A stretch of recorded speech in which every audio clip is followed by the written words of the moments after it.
किस चीज़ की तैयारी कर रहे हैं? यूपीएससी। किस चीज़ की तैयारी कर रहे हैं? मैं बेसिकली यूपीएससी और यूपीपीसीएस की तैयारी करता हूँ। तो आप किस चीज़ की प्रिपरेशन कर रहे हैं? यूपीएससी का।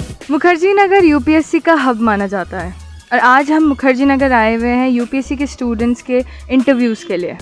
हम जानना चाहते हैं कि वो कौन सी कोचिंग से प्रिपरेशन कर रहे हैं अपने फ्यूचर के लिए और आगे उनके क्या क्या गोल्स हैं। तो आइए करते हैं उन लोगों से बात। हेलो सर, आपका नाम क्या है? मेरा नाम गौरव सिंह है। गौरव, आप किस चीज़ की प्रिपरेशन कर रहे हैं? यूपीएससी का। यूपीएससी की प्रिपरेशन के लिए कोई कोचिंग आपने ऑप्ट करी है? ये कोचिंग किए थे और ख़त्म हो गया है। अच्छा, कौन सी कोचिंग से करा? दृष्टि कोचिंग से किए थे हम लोग। दृष्टि से करा था। आपका ऑप्शनल सब्जेक्ट क्या था? एग्रीकल्चर था हम लोग का। एग्रीकल्चर। आपने इससे आपने कभी अटेम्प्ट दिया है? ये 2 अटेम्प्ट हो गया है। अच्छा, 2 अटेम्प्ट हो गए हैं। तो क्या प्रॉब्लम रही 2 अटेम्प्ट्स में कि क्लियर नहीं हो पाया? कि थोड़ा बहुत कमी रह जाती है, उसको सुधारा जा रहा है समय के साथ। देखा जा रहा है कि कमियां कहाँ पे हो रही हैं, फिर आगे आने वाले समय में उसको पूरा किया जाएगा। अच्छा, तो एक वही जिद है ना कि जब तक तोड़ेंगे नहीं तब तक छोड़ेंगे नहीं, उसी पे हम लोग लगे हैं। तो आपने ये बोला कि आप 2 अटेम्प्ट दे चुके हैं, आप प्रोग्रेस कर रहे हैं उस चीज़ पे। तो आपके अकॉर्डिंग क्या फॉल्ट हो जाती है फर्स्ट टाइम पे कि बच्चा अटेम्प्ट को क्लियर नहीं कर पाता है? मिसलीडिंग होता है सबसे पहले कोचिंगों का। हम लोग जैसे जब आए थे शुरू में स्टार्टिंग में, तो हम लोग को कोचिंग वगैरह का दिखाया गया था कि कोचिंग ये सब कुछ होता है, तो हम लोग डिपेंड हो जाते हैं उसी पे और अपना कुछ देखते नहीं हैं। और उसके बाद फिर मिसगाइडिंग्स भी होता है। हम लोग जैसे जो छोटे शहरों से आते हैं, छोटे गाँव से आते हैं, उनके यहाँ पे अच्छे से गाइड नहीं हो पाता है, तो एक गाइडेंस की कमी रहती है। समय के साथ उसको पूरा करते हैं बच्चे देख के, अपने सीनियर से पूछ के या कहीं और से, यूट्यूब चैनलों से, तमाम माध्यमों से। तो आपने जब आप यहाँ आए थे, तो जब आपने कोचिंग चूज़ करी तो किस पैरामीटर पे आपने उस कोचिंग को डिसाइड करा? नाम के वजह से या टीचर्स के वजह से या फिर कुछ और रीज़न आपके रहे? हम लोग जब आए थे तो यूट्यूब का उस टाइम पे स्टार्टिंग था, तो हम लोग यही देखते थे कि कौन सी ज़्यादा यूट्यूब पे फेमस है। तो उस टाइम में विकास सर का बड़ा नाम चल रहा था, 2019 की बात है।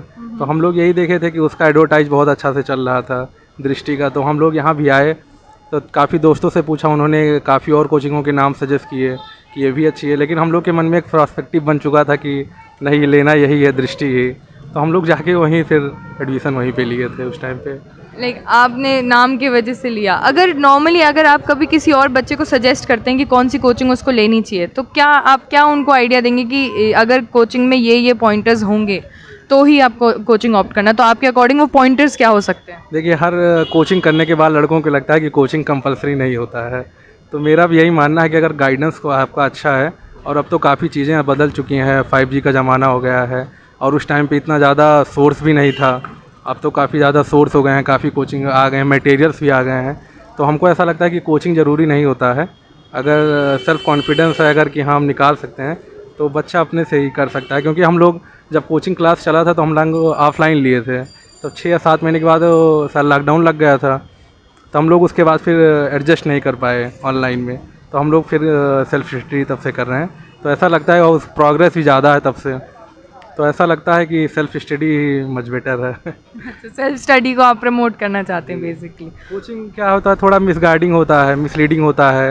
ये लोग आप ही जानते होंगे कि ये सब बिजनेस का खेल है सारा, ये प्रमोशन का है, सब कुछ खेल है। तो अगर बच्चा खुद से कर सकता है तो वो ज़्यादा अच्छा रहेगा। तो अगर कोई मैसेज इसके अलावा आप अगर अपने आने वाले स्टूडेंट्स हैं जो यहाँ आना चाहते हैं, यूपीएससी की प्रिपरेशन करना चाहते हैं, तो उनके लिए क्या होगा आपके अकॉर्डिंग? बच्चे खुद ही आजकल इतना ज़्यादा मोटिवेटेड हैं कि उनको कुछ बताने की ज़रूरत नहीं है। जो ये करना चाहते हैं, यूपीएससी ऑप्ट करना चाहते हैं, सबसे टफ एग्ज़ाम होता है, तो उसके मन में एक ऐसे ही कॉन्फिडेंस रहता है कि हम ये कर सकते हैं। बस यही है कि आए, तैयारी करे अच्छे से, और मिसलीड ना हो, यहाँ पे आके किसी की बात में ना हो, अपना डिसीजन खुद ही ले। अगर बच्चा खुद ही सोच रहा है कि हमको यूपीएससी करना है, तो जाहिर सी बात है, या तो उसका स्ट्रेंथ अच्छी है, या तो मेंटली बहुत स्ट्रांग है, तो यहाँ आके अच्छा ही करेगा। और काफ़ी सोर्सेज भी अब तो हो गए हैं, सोर्सेज की कमी नहीं है, तो लड़का आके खुद ही कर लेगा वो। Thank you so much for your time. नमस्कार, आपका नाम क्या है? मेरा नाम अंकित है। अंकित जी, आप मुझे बता सकते हैं आप किस चीज़ की तैयारी कर रहे हैं? मैं बेसिकली यूपीएससी और यूपीपीसीएस की तैयारी करता हूँ। यूपीपीएस की भी आप तैयारी कर रहे हैं, तो आप मुझे बता सकते हो वो एग्ज़ाम कैसे दिया जाता है और उसमें क्या क्या अलग चीज़ होती है यूपीएससी से? देखिए, बेसिकली यूपीएससी और यूपीपीसीएस का एग्ज़ाम, जैसे हम यूपीएससी को वर्ल्ड कप कहते हैं तो यूपीपीसीएस को मिनी वर्ल्ड कप कहते हैं, और बेसिकली सिलेबस दोनों का एक जैसा ही होता है।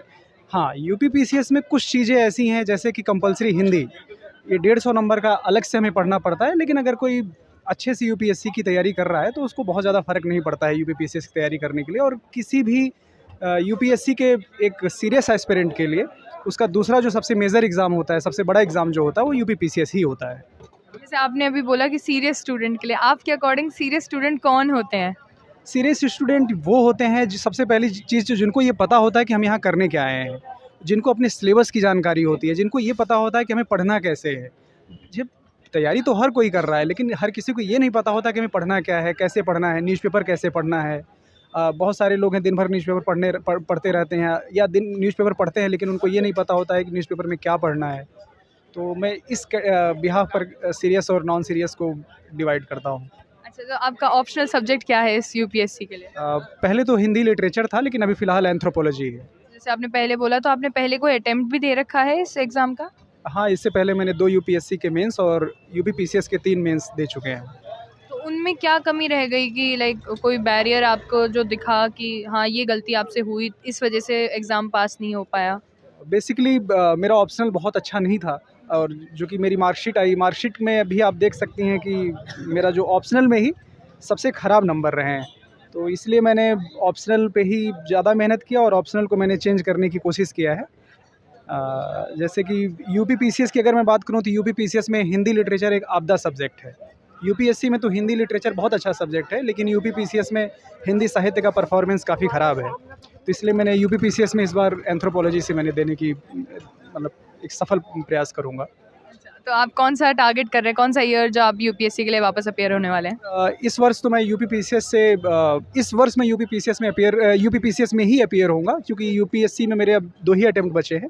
तो इसलिए मैं अटेम्प्ट को बहुत सीरियसली यूज़ करूंगा, इसलिए मैं फ़िलहाल यूपीपीसीएस के लिए स्विच किया हूं और उस यूपीपीसीएस को ही अच्छे से दूंगा। आपका क्या टारगेट होता है एक दिन का, कि अगर मैं एक दिन में, अगर 1 महीने तक यही टारगेट सेम रखूँगा या 1 हफ्ते तक, तो हाँ, मैं किसी चीज़ को अचीव कर पाऊँगा? तो वो आपका क्या टारगेट होता है, क्या आपका शेड्यूल होता है, एक बार आप वो बताएँगे? सबसे पहले तो मैं अपने किसी भी शेड्यूल को 3 भागों में सेग्रीगेट करता हूँ। सबसे पहले मेरा टारगेट होता है मंथ वाइज़, फिर मंथ को मैं वीकली सेग्रीगेट करता हूँ, फिर वीकली टारगेट को मैं डे में सेग्रीगेट करता हूँ।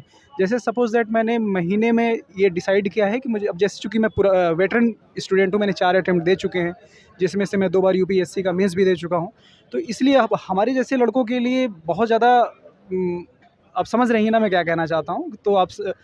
तो इसलिए मैं अपनी चीज़ों को, जैसे सपोज़ दैट मैंने अभी मेरा जो टारगेट है कि 15 जनवरी तक मुझे सेकंड पेपर GS2 और GS4 अच्छे से कवर करना है। फिर 15 जनवरी के बाद से 15 फरवरी तक, उसके बाद मुझे GS1 और GS3 कवर करना है। फिर 15 फरवरी के बाद 15 फरवरी से 15 मार्च, 15 मार्च से 15 अप्रैल, चूँकि मुझे यूपीएससी इस बार देना नहीं है, तो फिर मेरा सेकंड रिगरस रिवीजन चलेगा, जिसमें मेरा जीएस के चारों पेपर मेरे 2-2 बार कम से कम रिवीजन हो जाएंगे। और उस महीने को मैं वीकली सेग्रीगेट करता हूँ, वीकली को मैं डे में सेग्रीगेट करता हूँ कि अगर मैं प्रतिदिन कितना पढ़ूंगा कि जिससे मेरा वीक का टारगेट पूरा हो, और वीक को मैं इस हिसाब से रखूँगा जिससे कि मेरा मंथ का टारगेट अचीव हो। ये बहुत अच्छी बात कही। लाइक आप मुझे बता सकते हैं आपका स्टडी मटेरियल आप कैसे चूज़ करते हैं, और क्या आपने कभी कोई कोचिंग ऑप्ट करी है इस चीज़ के लिए? जी, मैंने कभी कोई कोचिंग ऑप्ट नहीं करी है। मैंने यूपीएससी के लिए विजन आईएएस का सारे मटेरियल फॉलो किए हैं और यूपीपीसीएस के लिए ध्येय आईएएस की टेस्ट सीरीज़। अच्छा, तो लाइक आपको कुछ कमी लगती है कि जो स्टडी मटेरियल आप जो लेते हैं, विजन से लें चाहे आप किसी दूसरी कोचिंग से लें, तो ये होता है कि बहुत डिफरेंस होता है उन सब में, और इतना सारा मटेरियल होता है तो स्टूडेंट बहुत ज़्यादा उलझ जाता है। और ये आपको क्या लगता है कि किस चीज़ की कमी है, इस वजह से स्टूडेंट इधर से उधर भटक जाता है स्टडी मटेरियल में भी? देखिए मैम, आज के समय में ये कहना कि स्टडी मटेरियल में प्रॉब्लम है तो ये कहना गलत होगा। कहीं ना कहीं गाइडेंस की प्रॉब्लम हो जाती है। जैसे सपोज दैट मैं हिंदी माध्यम का विद्यार्थी हूँ और हम लोग एक ऐसे बैकग्राउंड से आते हैं, एक ऐसी पृष्ठभूमि से आते हैं जहाँ पर हमको एक बहुत शुरुआती दौर में हमको बहुत अच्छा मार्गदर्शन नहीं मिला होता है, तो कहीं ना कहीं उसका खामियाजा हमें यहाँ आकर भुगतना पड़ जाता है। कई सीरियस स्टूडेंट को भी ऐसे खामियाजा भुगतने पड़ते हैं। लेकिन जहाँ तक मुझे लगता है विजन आईएएस का जो मटेरियल है, विजन आईएएस की जो मैगज़ीन है, मंथली मैगज़ीन है करंट अफेयर्स की, और विजन आईएएस की जो टेस्ट सीरीज़ है यूपीएससी के लिए, बेसिकली मैं यूपीएससी की बात कर रहा हूँ, मोर देन सफिशिएंट है। रवि सिहाग जी हों या कोई भी यूपीएससी का जो हिंदी माध्यम का सेलेक्टेड बंदा हो या सेलेक्टेड कैंडिडेट हो, हर कोई विजन आईएएस को ही फॉलो करता है, और vision IAS more than sufficient for UPSC. So UPSC you are saying Vision IAS more than separate.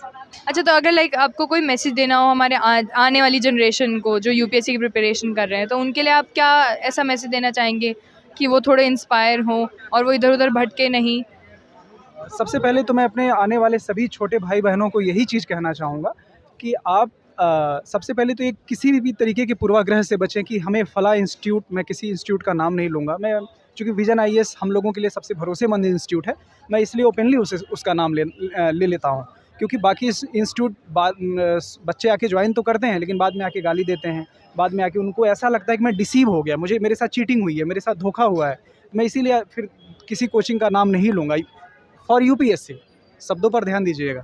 हाँ, यूपीपीसीएस के लिए तो बहुत सारी कोचिंग है, आपकी बहुत सारी कोचिंगें ऐसी हैं जहाँ पे आपको लगेगा कि हमारी मेहनत के साथ और हमारी चीज़ों के साथ न्याय हुआ है, लेकिन यूपीएससी के साथ न्याय बहुत कम कोचिंगें कर पाती हैं। तो इसके लिए ज़रूरी है कि आप सबसे पहले आप ग्रेजुएशन लेवल पर ही अपनी एनसीईआरटी को बहुत ही थारोली पढ़ाई करें, और अगर आपके अगल बगल या आपके कोई रिलेटिव में कोई अच्छा स्टूडेंट हो जो तैयारी किया हो, तो उसका मार्गदर्शन लें।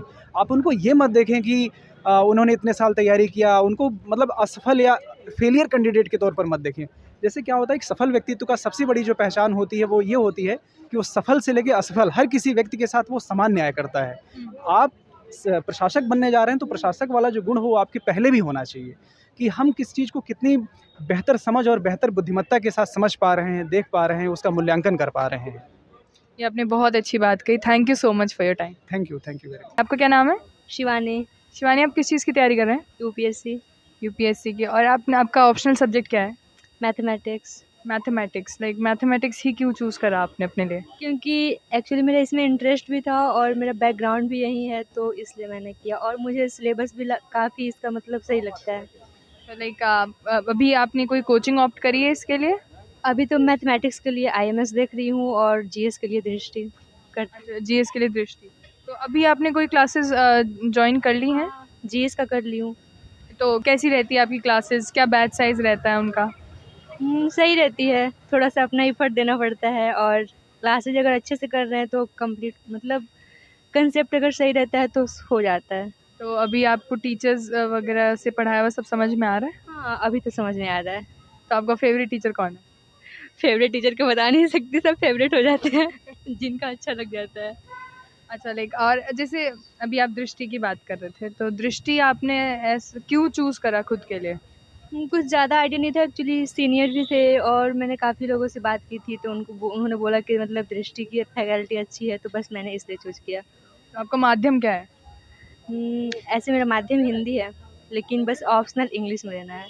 ओके, ऑप्शनल इंग्लिश में ऑप्ट किया आपने, तो इंग्लिश में प्रॉब्लम नहीं आएगी आपको? मैथ्स है ना, मैथ्स मैंने ऑलरेडी इंग्लिश में पढ़ा है, तो कोई इशू नहीं है। Okay okay. एंड लाइक आप मुझे बता सकते हैं, लाइक आप कोई मैसेज देना चाहेंगे पुराने स्टूडेंट्स को या फिर नए स्टूडेंट्स को? कुछ भी। अभी खुद हम नए हैं, क्या कोई आइडिया नहीं है अभी इस बारे में, खुद मैं दूसरों से ही पूछती हूँ कि अभी क्या करना है मुझे। तो जैसे अभी आपने बताया आप नए नए हैं, तो कुछ प्रॉब्लम्स आती होंगी ना आपको जो आपको फेस करनी पड़ती है, तो वो क्या प्रॉब्लम्स फेस करते हो? लगता है कभी कभी कि पता नहीं क्या होगा कि नहीं होगा, यही सब चीज़ें, थोड़ा सा माइंड को मोटिवेट करना पड़ता है खुद से, बस यही से। Okay, thank you so much, आपसे बात करके अच्छा लगा। Thank you. हाय, आपका क्या नाम है? मेरा नाम निखिल है। निखिल, आप बता सकते हैं आप किस चीज़ की प्रिपरेशन कर रहे हैं? मैं अभी यूपीएससी की प्रिपरेशन कर रहा हूँ। और कोचिंग कौन सी ऑप्ट करी है आपने यूपीएससी के लिए? मैं योजना आईएएस में अभी स्टार्ट किया मैंने कोचिंग।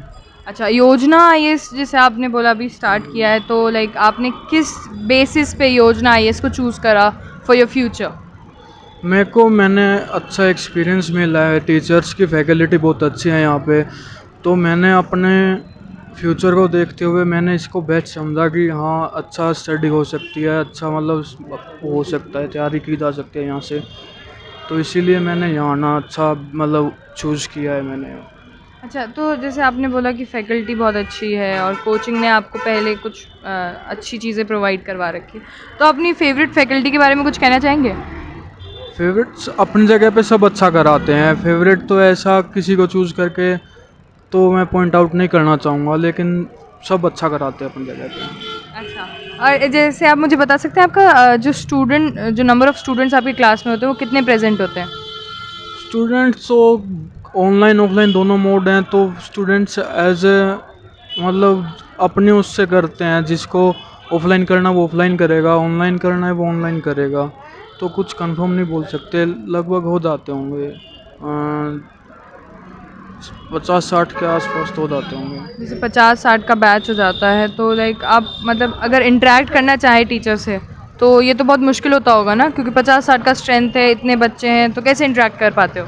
नहीं, ऐसा कुछ नहीं है, टीचर्स भी अच्छे से मतलब समझाते हैं, अगर कुछ प्रॉब्लम होती है तो अच्छे से सोल्व हो जाती है। ऐसे कोई इशू नहीं है कि हमारा कुछ इंटरेक्ट नहीं हो पाता है और कुछ। अच्छा, और जैसे आप मुझे ये बता सकते हैं कि अगर आप कभी किसी को रेकमेंड करना चाहें योजना आईएएस, तो आप किस बेसिस पे उन्हें सजेस्ट करेंगे इस कोचिंग के लिए?